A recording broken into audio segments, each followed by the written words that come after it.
ब्रह्मानन्दं परमसुखदं केवलं ज्ञानमूर्तिं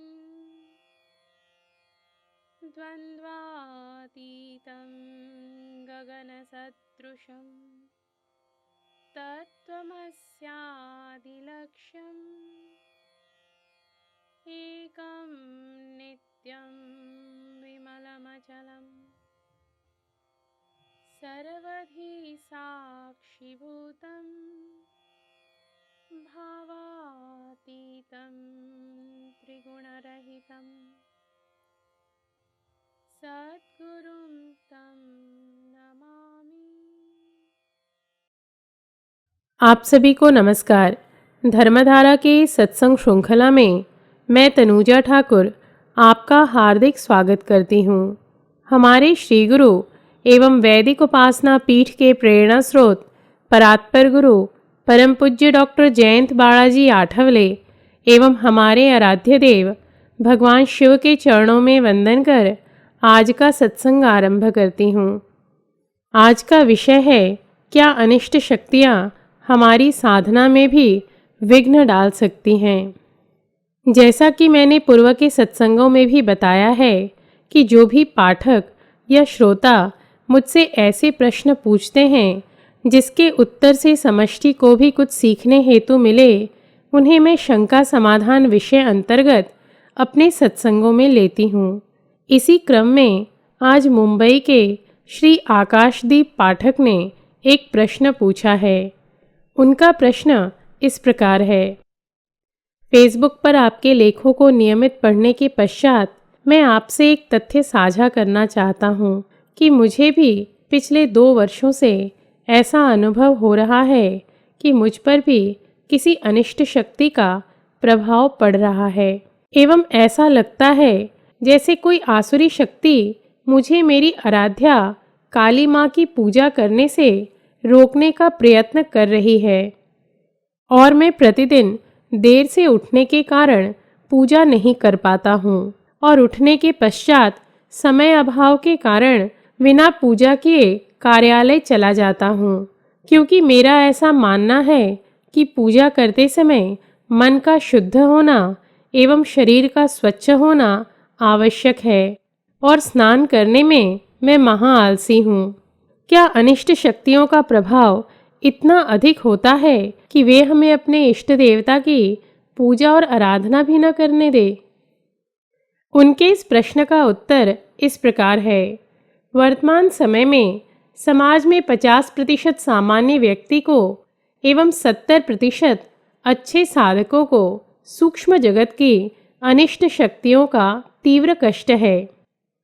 क्या आपने रामायण कथा नहीं सुनी है, जब असुर महर्षि विश्वामित्र के यज्ञ को उद्ध्वस्त कर सकते हैं, तो हम और आप क्या हैं?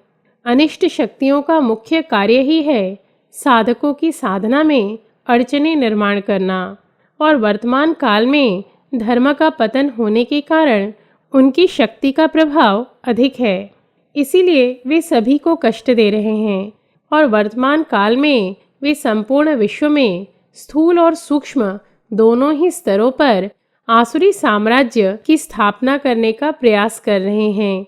इसीलिए सभी सात्विक प्रवृत्ति के व्यक्तियों को उनके कारण कष्ट हो रहा है।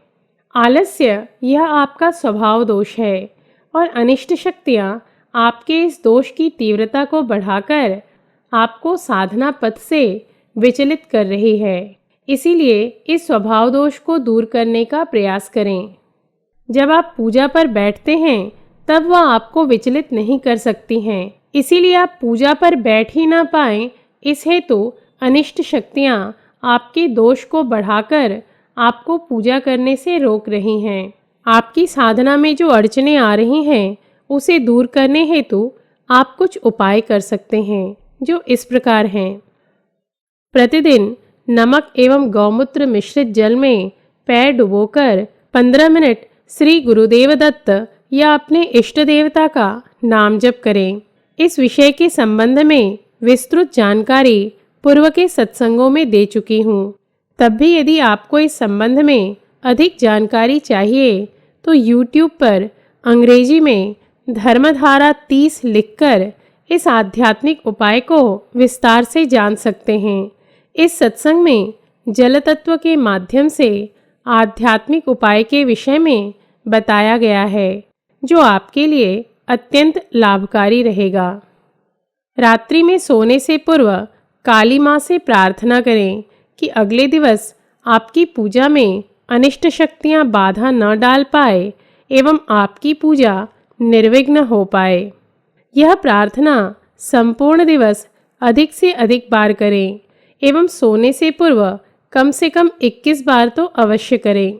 यदि आप नियमित पूजा नहीं भी कर पा रहे हैं और आपकी आराध्या माँ काली है, तो आप श्री कालिका देव्यै नमः इस प्रकार से नाम जप करें। नाम जप करने हेतु शरीर की शुद्धि आवश्यक नहीं है, परंतु कर्मकांड अंतर्गत पूजा करने हेतु शरीर की पवित्रता परम आवश्यक है।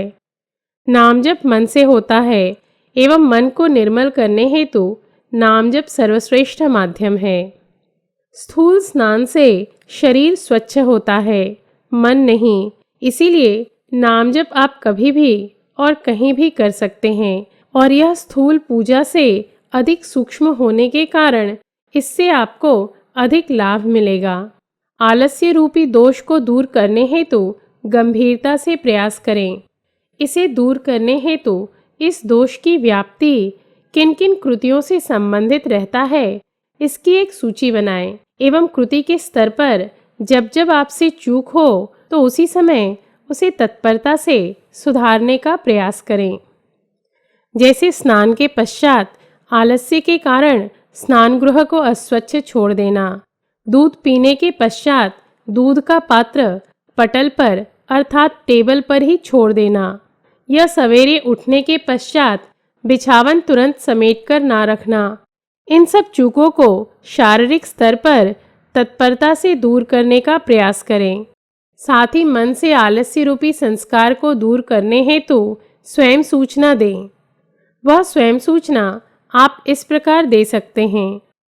जब जब सवेरे आलस्य के कारण मैं समय पर उठ नहीं पाऊंगा और स्नान करना टालूंगा, तब तब मैं सतर्क हो जाऊंगा और मुझे भान होगा कि आलस्य के कारण ही मैं पूजा नहीं कर पाता हूँ। अतः मैं तत्परता से समय पर उठकर स्नान और पूजा करूंगा। यह स्वयं सूचना रात्रि में सोने से पूर्व जब आपकी पलकें नींद से बोझिल हो जाएं, तो 10 से 15 बार दोहराएं और इस प्रकार स्वयं सूचना 15 दिवस तक नियमित दें। इसके पश्चात समीक्षा करें कि स्वयं सूचना का प्रभाव आपके दोष पर पड़ा है या नहीं। यदि आपके दोष की तीव्रता न्यून हो गई हो तो स्वयं सूचना देना छोड़ दें और जब यह दोष पुनः उभर कर आ जाए तो पुनः स्वयं सूचना देना आरंभ करें। इस स्वयं सूचना को आप संपूर्ण दिवस में 5 बार 5 सत्रों के रूप में कर सकते हैं एवं प्रत्येक सत्र में इसे 5 से 10 बार दोहराएं। मात्र सत्र करने से पूर्व 2 मिनट नाम जप कर मन को स्थिर एवं शांत कर लें। तत्पश्चात इस स्वयं सूचना को दोहराएं। ऐसा करने से आपका आलस्य रूपी दोष धीरे धीरे न्यून हो जाएगा एवं आपकी साधना में निरंतरता आ जाएगी। ध्यान रखें, मैं आलसी हूँ यह कहने में कोई बड़प्पन नहीं, वरन अपने दोषों को मात कर दिव्य गुणों को आत्मसात करने को ही पुरुषार्थ कहते हैं। इन्हीं शब्दों के साथ हमारे श्री गुरु परम पूज्य डॉक्टर आठवले एवं भगवान शिव के चरणों में कृतज्ञता व्यक्त कर आज का सत्संग समाप्त करती हूँ। धर्म और अध्यात्म से संबंधित धर्मधारा के सत्संग श्रृंखला में हम नए तथ्यों के साथ पुनः उपस्थित होंगे। तब तक के लिए नमस्कार। जयतु हिंदू राष्ट्रम। ॐ पूर्णमदः पूर्णमिदं पूर्णात् पूर्णमुदच्यते पूर्णस्य पूर्णमादाय पूर्णमेवावशिष्यते।